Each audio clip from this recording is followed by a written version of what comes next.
Hello everybody and welcome to Native English with Chris. In today's lesson I'm going to teach you about the present perfect tense. Now this is a very important tense in English and one of the tenses that I hear misused the most often by my students.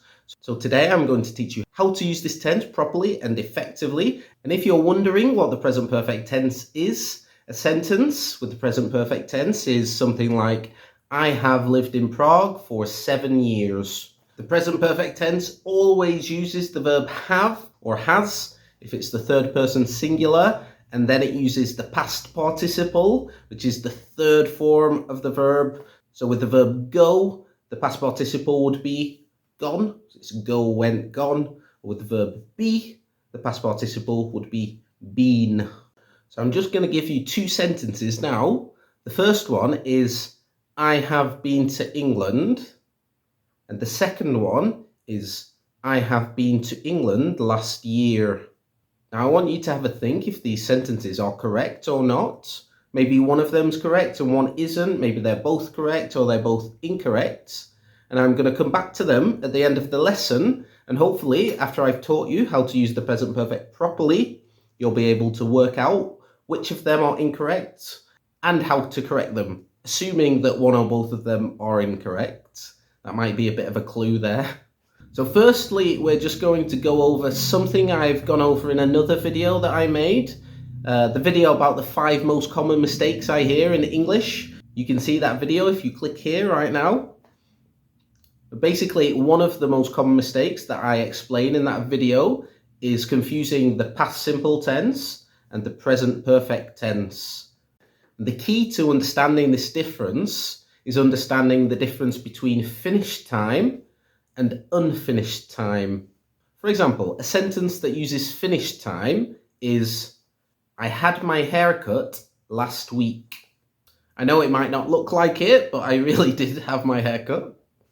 So when we use finished time expressions like last week or yesterday or last year, or saying something like when I was a child, we should always use the past simple.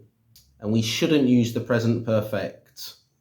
So we use the present perfect when we use unfinished time expressions like I have had my haircut this week. This week is still continuing to now, so it's unfinished. Therefore, we use the present perfect tense. Can you think of any other unfinished time expressions? So you can say this week, today, this year, or when we use words like recently or lately. Okay, so now we know how to differentiate the past simple from the present perfect. So now we'll focus on how to use the present perfect tense effectively. So I usually teach this tense by explaining we can use it in 2 main ways. So the first way, I've already kind of explained. We use it when we're expressing things that have happened in unfinished time. So a very common usage of this is when asking what people have done in their lifetime since their birth up to now. So you might hear lots of questions like, have you ever? This means your life, and your life is unfinished, hopefully. So we use the present perfect tense like, have you ever travelled to Australia? Yes, I have travelled to Australia, or no, I haven't. Doesn't have to be a lifetime though. It could be somebody asking you what you have done today, like have you had a coffee yet? I've had several. Or this week, have you been to the gym this week? Have you seen that news story that came out recently? And the second main usage of the present perfect tense is for unfinished actions or activities or processes. For example, how long have you taught English for? I have taught English for 10 years, far too long. No, I'm only kidding. So the activity of teaching English here is unfinished. So I started 10 years ago and I am still teaching English now. So we use the present perfect tense. If I didn't teach English now, imagine that I stopped teaching English 1 year ago. What do you think the question and answer would be? Here we would use the past simple. So it would be, how long did you teach English for? And the answer would be, I taught English for 10 years and I finished 1 year ago.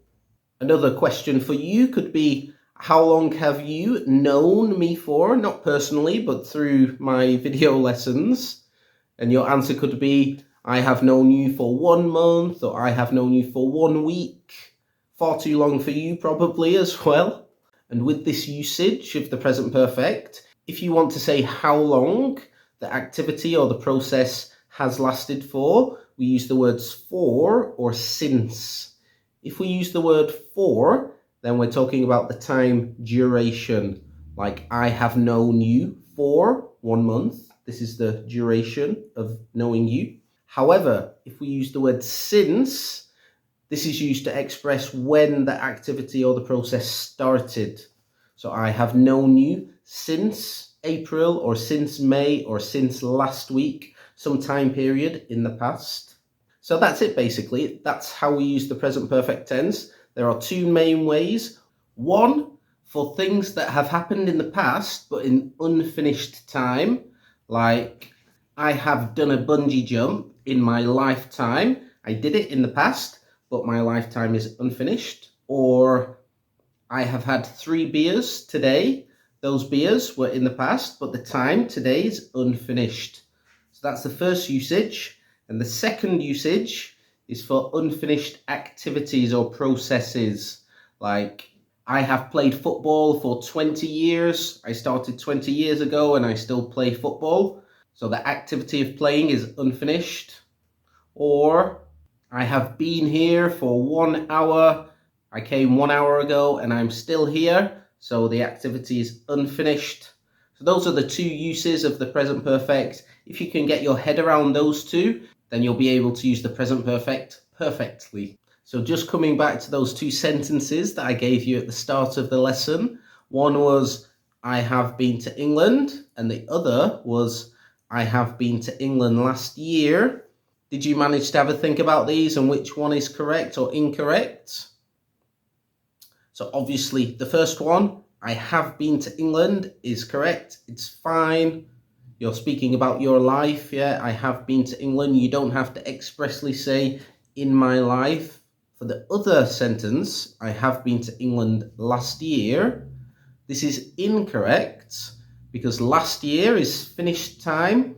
And as I explained to you before, when we have a finished time expression, we should use the past simple. So what should this sentence be? This should be, I went to England last year. If you went this year, you could say, I have been to England this year. That will be perfectly fine. So let's just do some practical exercises here. I'm going to give you a sentence that is incorrect, and I would like you to have a think about it and try to correct the sentence. So my first sentence is, I had my car for 5 years and I will sell it next week. So you can have a little think about this. Pause the video if you would like to work out how to correct the sentence. So the correct sentence should be, I have had my car for 5 years and I will sell it next week. This is because I still have the car, so you have to use the present perfect. If I had sold it last week, then you could say I had my car for 5 years. The next sentence is, had you ever been to the moon? Again, you can pause the video to think about it. So the correct sentence should be, have you ever been to the moon? It would be interesting if some of you answer yes to this. So obviously we always use the word have or has. We don't use the word had. That would actually be the past perfect. And again, I will go into this tense in a future lesson. And my last example is, I have known her since 2 years. The correct answer here should be, I have known her for 2 years, because we're talking about a duration, not a specific time in the past. You could say, I have known her since 2 years ago, then that forms a specific time in the past that you began knowing her. Just before we finish, can I please ask you to subscribe to my channel? It only takes 5 seconds and it will help me so much. It will help me to keep bringing these videos to you every week. Also, if you have any ideas for future videos, please don't be afraid to leave them in the comments below. Thank you very much. Cheers.